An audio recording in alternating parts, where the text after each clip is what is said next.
And welcome to today's Fireside Chat. My name is Jane Still. I am the moderator of this Fireside Chat event. And today we got two amazing speakers who will share their insights and experiences working in big tech. So without further ado, let's get started. Let's welcome our panelists today. Welcome Lesley and Julia. So Julia, would you please briefly introduce yourself? Yeah. Hi everyone, I'm Julia. I'm a senior product designer at Spotify. Currently based in Seattle. Was born and raised in Hong Kong, and I came to the States for college and after. And yeah, used to work at Microsoft for a bit before coming to Spotify. Yeah, I'll hand it to Lesley. Yay, thank you, Julia.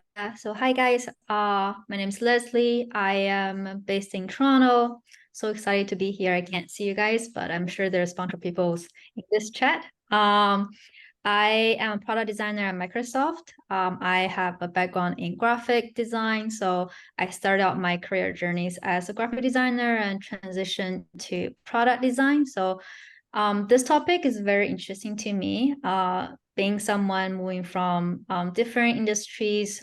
So super excited to be here to talk about this and also meet more people and also, get to know those amazing Julia and also Janice to talk about this topic.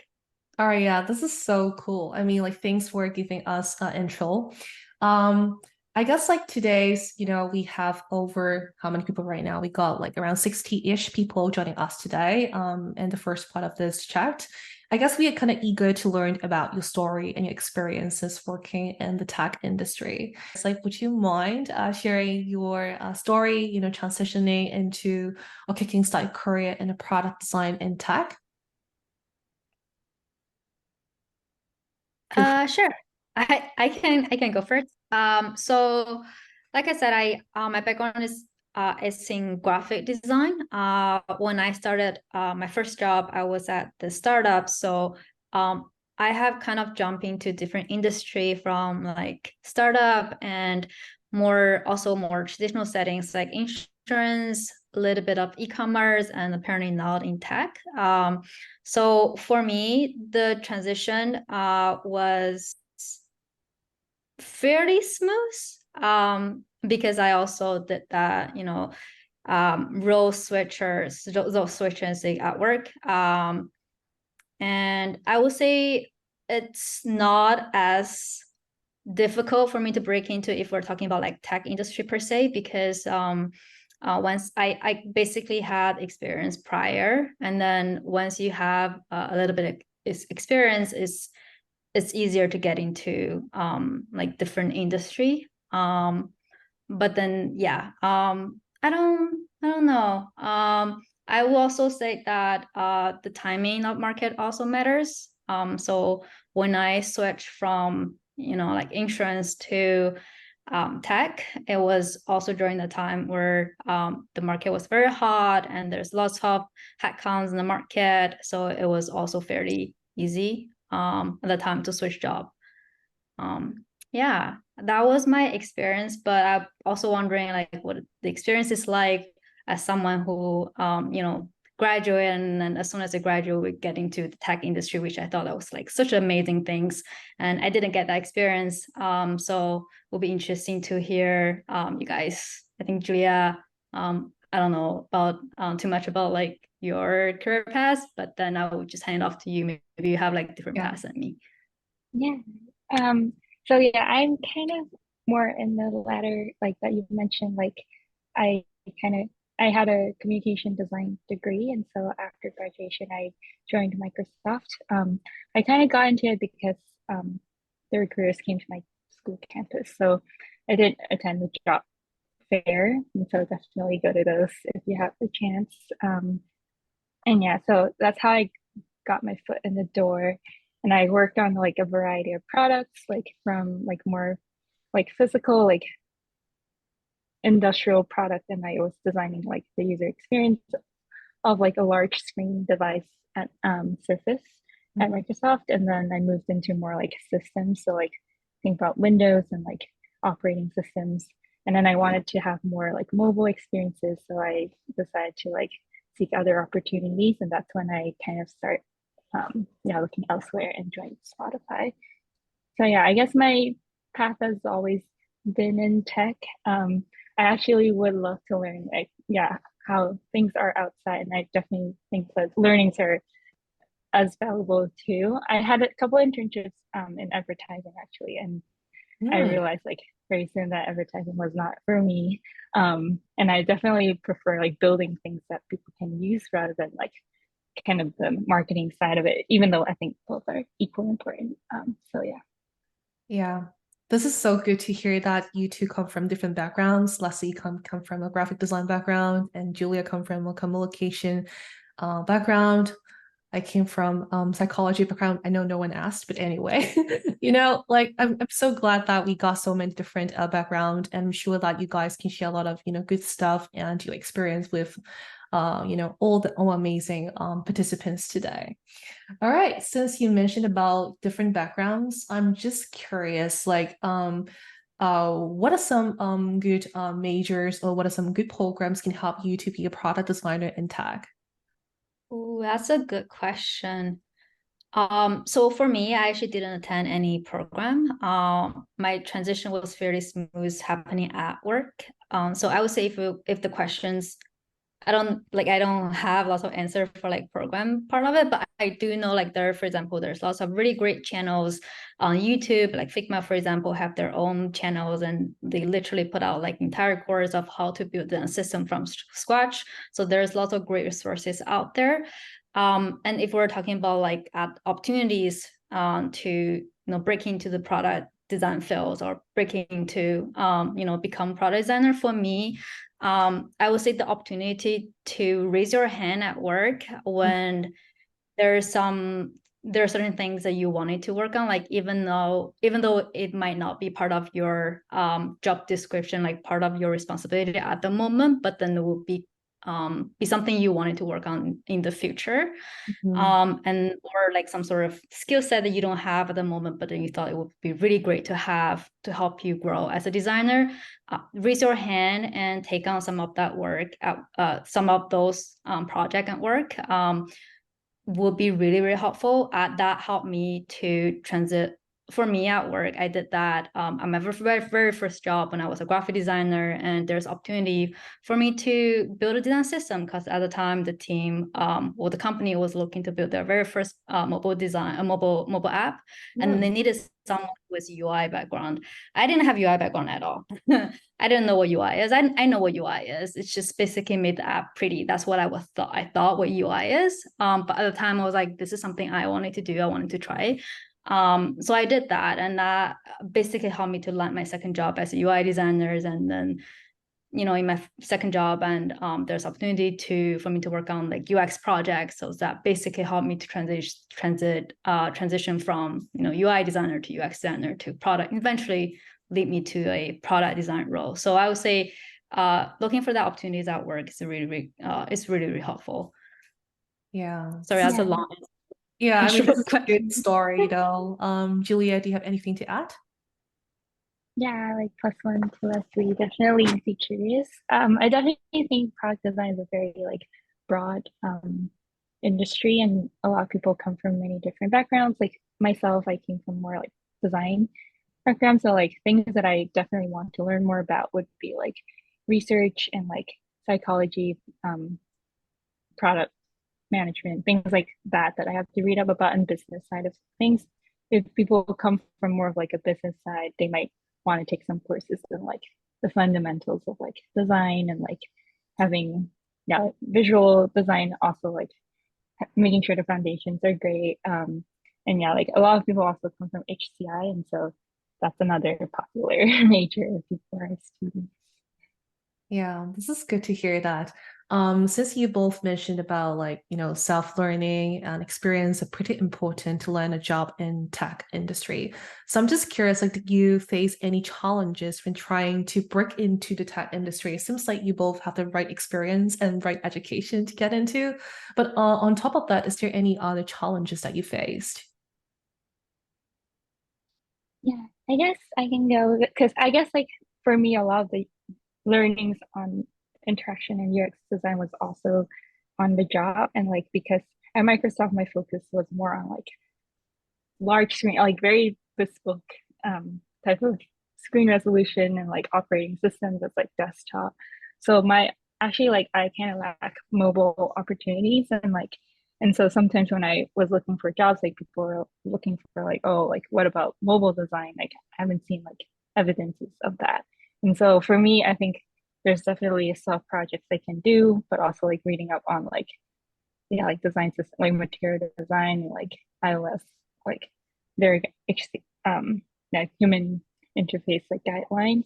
Make sure I'm very familiar with like mobile patterns too, like in my day-to-day use, and so that I think a lot of the design like practice and thinking is very transferable, but it's more about like making sure those are like evident in when you're speaking to hiring managers.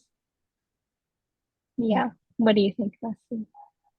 I love that you mentioned mobile because I'm on the mobile team. And when I joined the team prior, I do have experience in both mobile and web. But at the time, the team did ask me like, which platform or device I prefer to work on. For me, I do at the time prefer mobile because I wanted to work on more like 2C product. This is 2C product I do on, mobile first is very important. So I joined that team, but I really love that, you always wanted to be open to any kind of, I would say project or platform. So you don't want it to be just focus on one device, because essentially as a designer, I mean, lots of skill sets are very interchangeable when it comes to like apply those principles and disciplines to design. But then you also do like, it's so valuable to be able to understand different design patterns, not even for not only just for like mobile and desktop. Sometimes it can be more details as like what is iOS patterns and what is like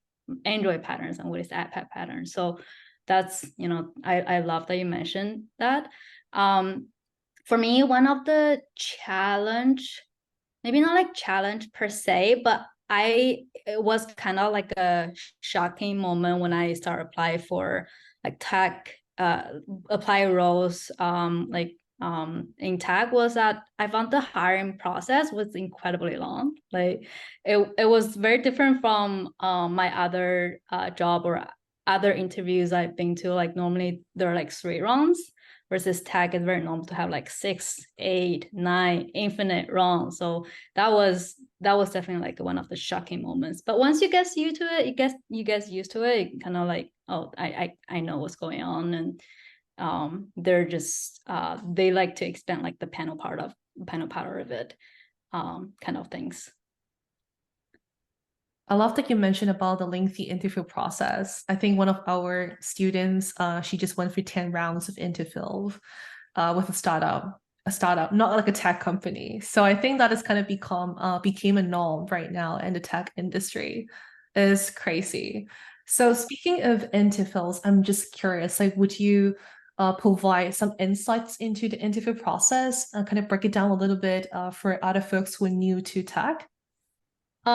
I would say for interviews, well, essentially they're looking any kind of interview, not only for like tech industry per se, but any kind of interviews, like product design interviews. There's a first round where you have very brief conversation with recruiter, and that one is more like for housekeeping, and they just want to check in your experience and whatnot and let you know about this roles.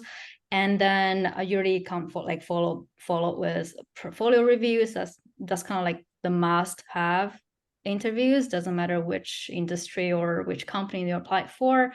And then the challenge. So this is where a company might get a little bit different. Some company prefer the take home assignments. Some company prefer whiteboard challenge. And then the rest of it is just the conversation with the team to check out the culture fit. I would say, based on my experience, that's like pretty standard like interview process. And the only difference is that some company likes to have at the very end of the interviews where they do the culture fit. Maybe they smaller company do like one rounds with hiring manager and maybe few folks from your team, that's it. And bigger company like to do panel interviews where like you do meet people from your team individually, so like 4 people, 5 people, and you have like an hour each with those folks. That's where the whole process gets lengthy, but overall it looks kind of like that, and that's pretty standard based on my experience. Julia, do you have anything to add? Yeah, I think Lesley covered a lot. I guess the only one, sometimes some companies would include like app critique. And that's not very common, but some big tech do include that. For your application process, is there any specific resources or courses or networking opportunities that played an important role in your career, transitioned to tech industry?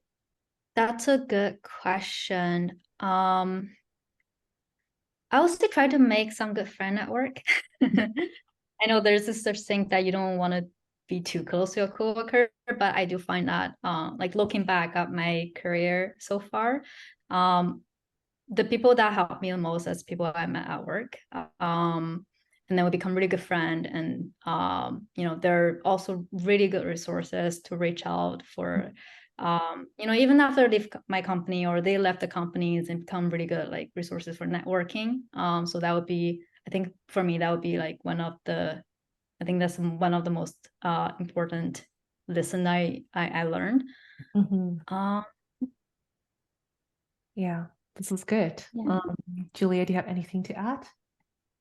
Yeah, I guess I was just gonna second that. Like finding mentors are very important, and like be proactive about reaching to people who might be in another discipline. Sometimes like we think about design mentors as like only designers, which I definitely feel like that's super great. But also like I've had like mentors who are PMs, and they kind of like taught me like completely different things. And yeah, like beyond the company, like there are many opportunities that you can like network. I love that perspective because, whenever you search for mentors, you always wanted to look up and search for like UX designer in big tech, or like senior UX designer, whatever, or like design lead. But you can actually, learn a lot of things from art directors or like product managers. I think that this is a new perspective. We have delved into, how YouTube work into tech, so which is fantastic. So I would like to, shift our focus a little bit to, to understand your day-to-day work as a product designer in big tech. So I'm just curious, like, what does a typical day look like for you two as a product designer in big tech company? Yeah, I feel like it really depends on like where you are in the project, but I think a lot of it is like you would probably have a couple meetings with the team. If you're early in the like product development cycle, you would have more time to like discover, and so like synthesizing research and like have some time to like explore, do your like design thinking, wireframes, and then you would have some time to like sync with your cross-functional partners. There would probably be like, well, I have like a design crit once a week, and that's when you share your designs with the broader design team, get feedback, and like also learn about what other people are working on, get design alignment, and then there would probably be some time where you would be like, well, one-on-ones with your manager, and then like I like work pretty closely with my product manager and like user researcher, and so we have like one-on-ones to talk about upcoming research plans and like, and then like yeah, how we, yeah, anything from like product strategy to like checking in on like what needs to be done next. Yeah, it sounds like a very collaborative process. How about you, Lesley? I would say very, very similar as Julia about the design process and lots of communication that happening every day. One of the things that I noticed is that we do lots of share out at work. So it doesn't matter. It can be you're at the beginning of the design phase where you're just like exploring ideas, or you're in the more established phrase where already narrowed down to like certain certain directions and laid out some designs. We noticed that we have lots of share out with different set of people. Sometimes it's with like smaller group within design, the design teams, and a couple other folks like shareholders, engineers and PM. Sometimes once the product the design gets more solid, and then we will share it with a broader teams, and or even like bring it to directors or share it with like the team outside of our own group. So there's lots of share also happening on day-to-day basis, I would say. Yeah, this is good to hear. So yeah, I guess like as a product designer, you just got to have good communication skills and presentation skills, because this is what we do every single day. All right, so I'm just curious, like, can you tell us a little bit more about the working culture at tech company, and how does the work-life balance look like? Yeah. Oh, Julia, go ahead. I guess in my experience, because I've only at Microsoft and Spotify, they're pretty different, and also like I think across teams it can be pretty different. And so I realized like at there's a general culture at each company that you can like, and if that's something that's important for that overall company, like at Spotify, work-life balance is pretty important. So like that trickles down to the individual teams. But I think I would also say a manager is very like, and your leads of that team is very much responsible for how they set up that team culture. And so for me, thankfully, I've had like pretty great times with my team. And generally, like managers and leaders are very understanding, like tries like what's important, like work-life balance, like don't expect like a lot of, won't expect you to like respond beyond like work hours. But then I've also had like times where obviously it wasn't as great. And so to me, it really depends on like, yeah, how much you want to like hold your team accountable to the values that your company are upholding, and then everyone plays a part in like having that. And so like if you don't ping people at like past certain times, or like you respect other people's time, people will also like respect your time. That's kind of like, I don't know if it's like answering directly the question, but yeah, that's one perspective. Yeah, this is great. Thanks for sharing. I mean, that respecting other folks' times is definitely a key. I always send invites like a day ahead, because I know that they have a lot of meetings. I'll try my best, to fit into the schedule, especially we work in different time zones. So are you both like working remotely for the tech company, or do you need to go to the site? So for me, I am working remote to my company. I'm remote. My team is pretty remote. So we're kind of all over the place. So even for folks who like work in the same location, they don't really go into the office that often. Maybe they would meet like once a month just for like grabbing lunch together. But other than that, we're all working from home. So that I think that's one of the things that when I joined the company, and they do wanted to make sure that I am comfortable with that environment and that settings, and be able to know, even though you're working apart, how do you work together and collaborate together. So that's one of the things for me. But then, it's been a while since I've been like this. I've been working from home for 3 years. I do looking to go into the office, have some real connection with my team. Unfortunately, I am not able to, because I don't have really, like I'm the only one here in Toronto. So yeah, hopefully we'll have opportunity to, go see my team. But yeah, that's what it's like for me. Yeah, I also work remotely, and most of my team is on the East Coast, so I do sometimes have to adjust my hours a little earlier.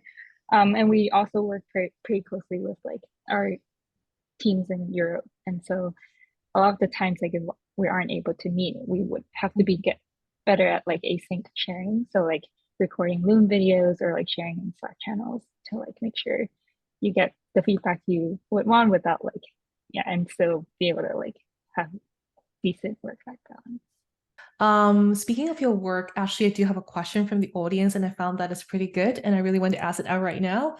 They asked about like the complexity of the products, when it comes to localization, different devices and so on. The complexity of product is typically higher. As a product designer, how do you navigate this kind of complexity? That's such a great question because when I think of the product, I guess it's the same for me to look at like other product from other big tech, or like, oh, this is such a complex product. But as someone who is building a product from, we're building a new product right now, and I'm really seeing this from different lenses where it looks complex, but then when it comes to like specific features, it still come down to like what is the core values that we wanted to provide users with that product, with that features, and what is the core value props, and that will be the things that we focus on versus lots of other features. So once we find that core things, we'll build that, and then we build on top of that. So I guess from like outsider looking side of they look at things as a whole, but then as a product designers building on those things, you're looking at things from like, I guess, the central things, and then to expand to other areas. There is some complexity when it comes to like localizations and different device. Thankfully, I think one great things with big tech is that there's lots of resources. We have very dedicated teams and very experienced peoples. All those things, like localizations, device sizes, and those kind of things, and people we can reach out to. So you do get lots of guidelines on those things instead of trying to figure out things on your own. Yeah, I would say plus one, like to what Lesley said. A lot of the times, like I think our job is to like, well, from looking at like all these like different products, and like there might be many intermingled like surfaces. How do we distill it down to the core user value and like user jobs that people are trying to do, and try to simplify things as much as possible? I think one thing that does happen, and that pushes, at least for me, to think more day to day, is to like think holistically as the ecosystem. So for example, like at Microsoft, like how are people like using Microsoft products as a whole? Like it's not just like if you're on a Windows team, you don't just think about Windows, you think about how they go from the M365 like Office products to like Teams to like then how does like Windows as an operating system support all of that. And so people have like holistic lives, and they use like all these different products. So I think it's important to think about like that, and then see if there are ways to connect dots with like what other teams in your company are doing. The other thing is like I feel like a lot of the times with like bigger companies, there might be a lot of different teams trying to solve the same problems, and so you end up trying like you feel like there might be very similar solutions popping out across the company. And so I think as designers, it's good to like, one of our superpowers is being able to like collaborate and jam very easily with other designers in different teams. So I think we can be proactive in like, again, connecting the dots. Like if we think, one solution is probably enough for like one problem, and so all like for that specific use case. And so like how do we like come together instead of creating multiple paths of very similar things, and that would confuse the users. Yeah, that is so true. And I think that I love Julia, when you said that, especially when you're working in the bigger company where there's whole ecosystem, there's so much other features of product and leverage on. And I would say that applied this that's also applied to research as well. Lots of time, because research is very limited resources. You don't have the luxury to test on every single features. But lots of time, even though we're working on different product, we're probably solving the same kind of problems and same kind of features. So lots of time we're just looking for like, oh, how Outlook solve this, and what kind of data does Outlook receive, and we can just essentially use that, because then the expectation would be like, oh, user react certain ways in Outlook, they must react a certain way to, it's just the common patterns, react a certain way to our product as well. Yeah, I love that you mentioned that, because when you design a large scale products, you need to take a look at the entire ecosystem. You need to make sure that we have the same UI. And for the different teams, the different products, we need to make sure that the people have seamless experience, like transitioning between apps. So I think that this is a good call out. But the good news is you got a lot of resources. I love that you two mentioned that. You got resources, you got research support, you can do try your best to build the best products, which is fantastic.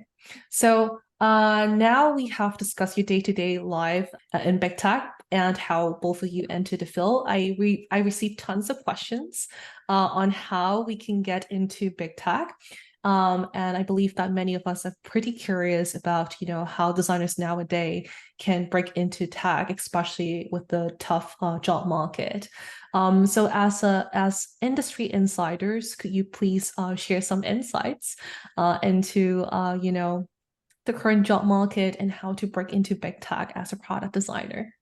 Yeah, so I would say it's all depend on, I can think of two kind of scenarios. One is that if you're new grads, you don't have tons of experience, and you're very interested in working in tech. I would say at this stage, especially when the economy is not as at its greatest, just open to opportunity. Like I understand there are like maybe certain, and I guess know your goal, know where like the direction you want it to go to, but at the moment just be open to opportunities. Doesn't matter if it's like startup or maybe freelance opportunities, because it's more important to gain that experience, because once you have the experience, it's just make it very easy, like much easier for you to break into other industry. If you're explicit, say I just wanted to work in tech, maybe then there's other opportunities, like not big tech, but there may be smaller tech or media tech. There are lots of opportunity like that, out there as well. So just be open-minded and just apply, apply to anything that's available out there at the moment.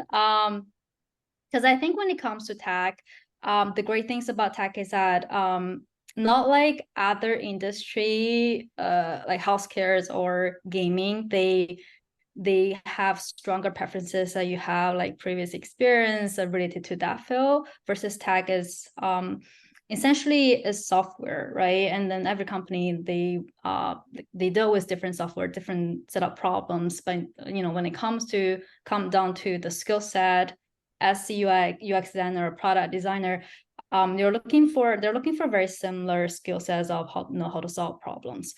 So those things are interchangeable. In that sense, I do feel like big or tech don't care that much about your previous experience. So some is is design related or product related. So that's for people who are just looking to break into to the field. But if you are someone who has lots of experience prior, I would say the process or the journey might be easier for you. But then with the current market, I guess one of the biggest advice, I don't even know I have the right to say advice, because I'm not like out there looking for a job, like facing all this toughness. But then I think it would be just be patient. Lots of time, if you're applying, you have lots of experience, you're looking for a senior role, and then haven't had lots of heard back, or not from like type of company that you prefer, it's not on you. And the timing of the market is very, very important. So just be patient and just keep applying. Yeah, I love that. You need to work your way up. You need to collect, in important case studies and put it under your belt. And then you need to level up, just like playing games. Level 1, startup company. Level 2, like bigger company. And level 3, maybe big tech. Who knows? I love that. Julia, do you have anything to add? Not much. I think it's important to, I think it's always great if someone like genuinely like enjoys a certain product that the company does. And so it's like also think about like what company do you think would be a match to you? Like there's so many companies out there. And because if that person speaks of like genuine passion, I think that always like it's very evident, like it's not like forced. And then I think the other thing is like making sure, I feel like portfolio and like fundamentals are like solid. It seems like hard to get around without like putting more effort into like that part. But then, yeah, as Lesley mentioned, there's so many other factors. So there's like the market, like, and so we can't just like, there's only as much you can do yourself to be prepared. Mhm. Yeah. Speaking of portfolio, and how important is a strong portfolio? And what elements do you think can make a portfolio stand out and, meet the FANG bar? I would say portfolio is definitely very important. It's probably one of the most, if not the most important piece of job huntings as a UX, as a product designer. For me, one of the things I noticed, this is also including when I reviewing lots of other people's portfolio, would be like the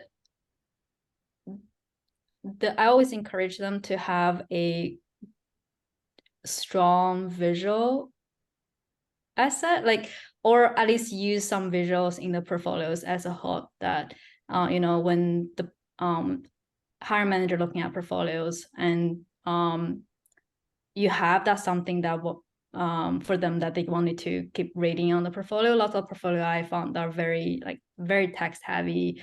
And we as human beings don't really like to read text. At least I know I don't want to. So lots of time I would tell people, just seeing your portfolio as your product, and think of people who view your portfolio as users. What do you want to present to users, and what kind of information you want users to, or values you want user to I guess receive after view your portfolio. Just think of things from that lens, and then you might see it differently. Mm-hmm. So I will say visual, but I might be biased because I have visual background. Yeah, Just you're a good love. visual designer, so that's why you're biased. Yeah. I'm sure I'm biased.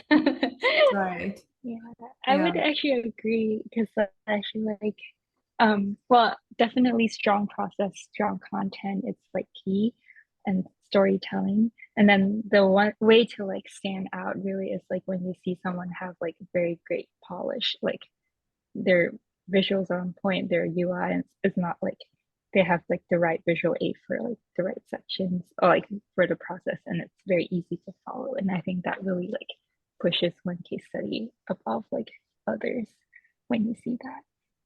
Actually, we received like tons of questions, so I guess like it's a good time for us to make the transition to the Q&A section. And a lot of questions that they submitted actually related to Korea and breaking into the tech company. So it's kind of related to what we just last touched on. So yeah, I think it's a perfect time to answer these questions. But before that, do you two have anything to share, add before jumping into that? Okay, so we're good. Fantastic. All right. So yeah, we got 23 questions to go through today, so which is exciting. All right, so let's go through all of them one by one. So to begin with, we have a question from Chloe. So any factors to know that I'm suitable to go for product designer or UI UX designer? I know every different. That's a really good question. I know every different companies sometimes use different term for, maybe they're describing the exact same roles, maybe there are difference. I would say when you look at or if there's a company and they have like job postings out there, and just read carefully of like what kind of role that they're actually looking for. If I would say, for me, I feel like it's almost like smooth path where you go from like UI UX to product design, or they're essentially the same thing, because for product is the only difference is might be because you're looking at, you're not only just focusing on like one specific features, but then you're looking at like oversee the entire product from like start to finish, or like how this product will go, the directions of this product in like next 3-6 months or even 2 years, versus maybe UX sometimes more focusing on like one specific areas, and then like how to solve problems in that area. But yeah, I don't know if I answered that questions, or Yeah, I think you Um, answered the question. Like, read the job description, and they are basically the same thing. It depends on how the company actually called them. Yeah, I got multiple titles in the past: interaction designer, product designer, UI UX designer, and even brand and website designer. So I basically did the same thing, but it's just like different titles. Read the job description. That's the reminder from Lesley. All right. And sometimes you even need to educate your employers. You would think that people who are looking for this role know exactly what they're looking for. Lots of time they're not, especially for smaller companies. Because I do have someone who reached out to me who I worked in the past, and they were looking for a UI designer. That's what they call it in the email. But then they were like, we're looking for someone to create wireframes and solving some problems for basically it's describing what UX designer is. I was like, so in that, sometimes you do have to educate them about the differences. Yeah, that's a good point. I guess like companies with higher design maturity, they must have figured that out. But still, there's some companies with lower design maturity. This is good. All right, let's move on to the next question. It's also from Chloe. So what's the differences between working in-house and in agency? Have you two ever worked at agency? I haven't.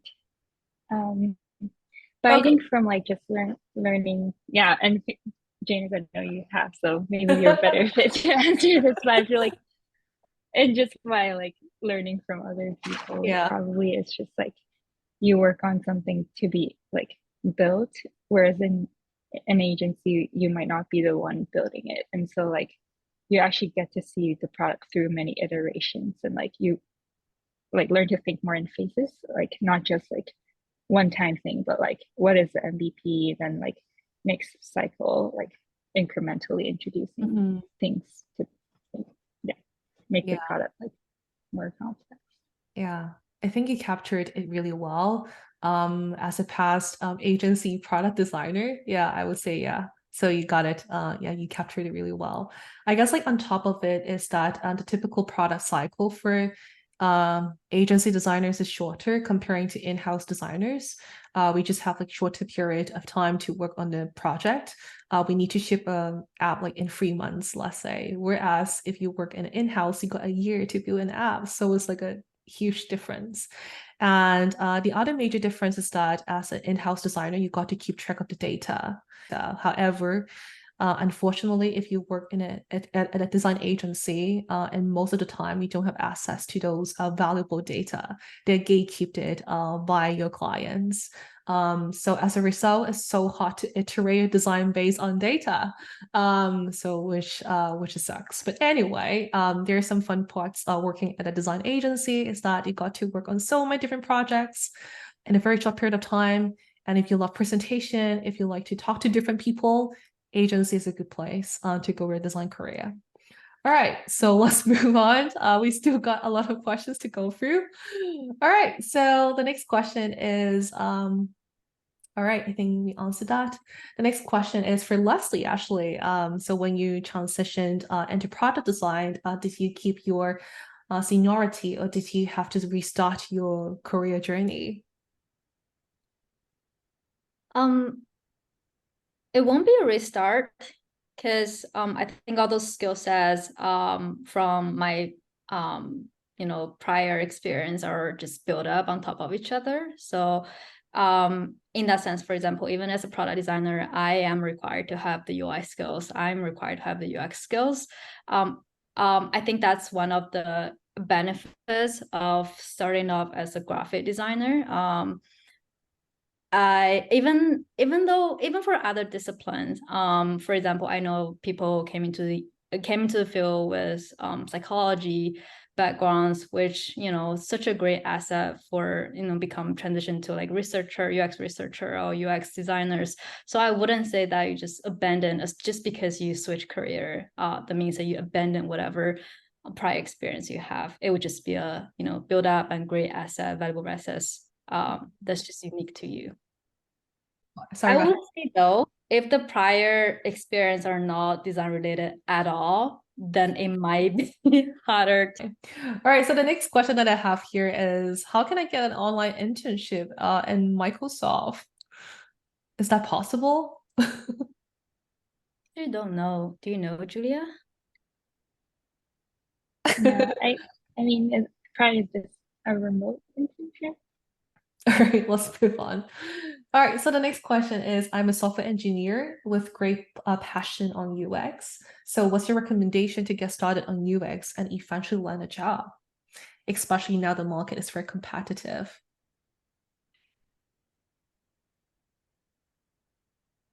Maybe starting with some, if you haven't had prior experience, maybe starting with like online courses to learn about what UX is, tons of YouTube videos too, if you don't want to like invest in one yet.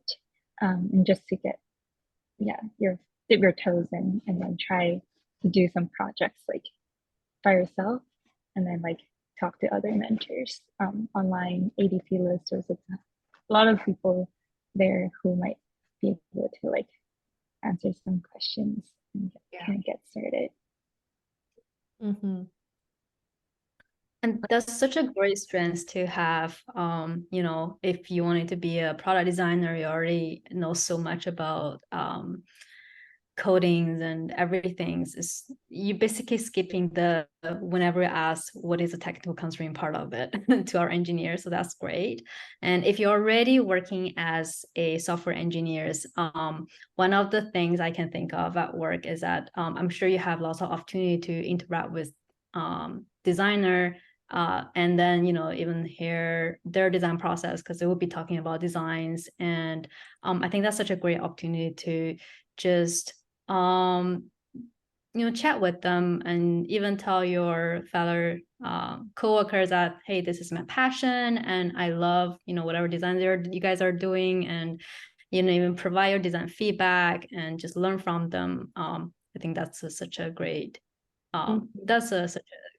I would do that at work. Yeah, this is great. All right, so let's move on to the next question. What were the biggest challenges in the beginning of a career in big tech companies, and how did you handle them?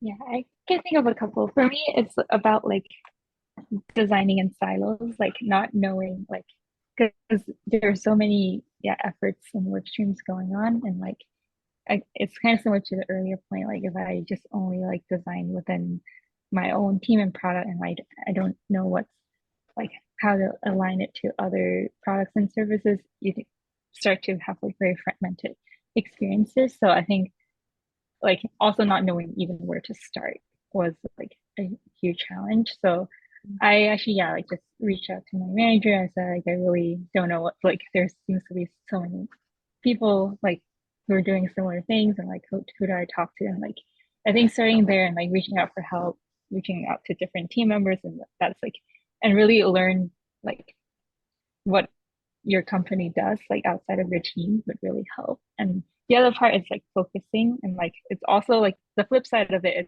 like it's very easy to chase like flashing lights when you're in those situations, and like um there's like interesting efforts going on here and there, and so like how do you like find focus and like think about what your team can deliver in this amount of time, and like what your role is and how you can contribute for that product. I think was a challenge, and like also like again reaching out to mentors and like finding your space is important to overcome that. So the next question that I have here is working fully remote creates unique challenges when working as part of the team and understanding users. What are some of the advices that you can offer for someone working in this position? Thanks. I will agree. Even as someone working from homes, and I joined the teams during remote work, it is really hard to build that the connection with teams, and also you constantly have to reaching out to people versus you're just working in the same space. You can literally just grab people and ask questions. I would say you do have to add more proactive, and just always just reach out to people, and whenever you have questions, or add on to like Julia's points, ask for help whenever you feel like there's something that you don't understand, or just don't pretend that, and then you just get clarifications from people's are super important. There's also other things that you can do, is working remotely. Sometimes with our teams, we do have like team building, just blocking hours of the week, and we just catch up and sync up with each other, with each other. Sometimes it's about work, sometimes it's about life. I think that's like such a great ways to just get bonded with your team. Yeah, this is great. Thanks for sharing that. I guess we can just do one more question because of the time limit. So the next question from Mandy. I hear that Lesley had experience in the traditional company insurance. What are the skills required to transition from a traditional legacy company to a tech company? Thank you. Oh, you'd be surprised how much legacy we have here in tech company. But that's true. I guess one of the things it will also be like team dependent and product dependent. But then I do have this experience that when I was working in like traditional settings companies, and they're less willing to go outside of the box, versus now working my teams, we're working on building this new product, and this next generation products. They do wanted to encourage like creativities, even though we do have to work under constraint. For example, Microsoft, we do have to work within the Fluent design system, so there's also that boundary. I would say if you are currently working in the traditional company like banking or insurance, don't be discouraged just because you think the product you're working on at the moment is boring. I'm not saying they're boring. They're, if you look at the lenses, they're kind of the same. You are solving the problems. And when you're trying to break into that tech industry, to showcase that your ability of solving problem, your problem solving skills is more important than what the actual product, like excitement of the product is. So yeah, hope I answered that question. Yeah, today we got so many insightful conversations between Julia and Lesley. And I mean, thank you so much for your time and sharing your wisdom with the rest of the design community. All right. And also to all the audience, thank you so much for your thoughtful questions.